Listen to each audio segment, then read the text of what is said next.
Vote කරගත්තා. මේ මගේ හතරවෙනි පිටපිට රාජ්‍ය හතරවෙනි රාජ්‍ය නාට්‍ය. අපි මෙතන වගේ නාට්‍ය හදාගෙන ඉන්නවා.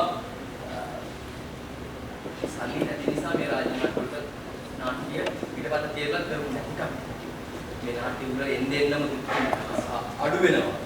ප්‍රේක්ෂාගාරත් අඩු වෙනවා. ජනාධිපතිතුමාට කවුද කියන්නේ කිසි දෙයක් නැහැ. හැබැයි ජනාධිපතිතුමා දියුණු දෙන වෙලාවේ නාටකවල ගොඩාක් අපි හිතුවා මීට වඩා දෙයක් වෙනස් වෙයි කියලා වෙනස් වුණේ.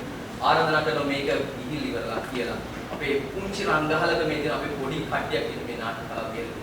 මේ තප්පර 60 ඔබ වෙන.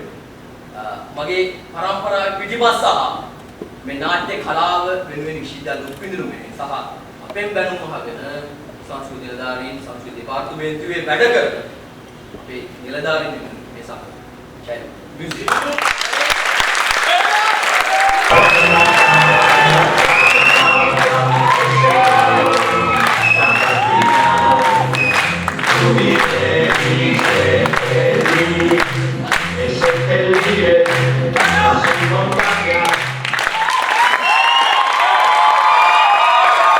මේ අපි ඉන්නේ පෝට් සිටි. එහෙමත් නැත්නම් වරාය නගරේ.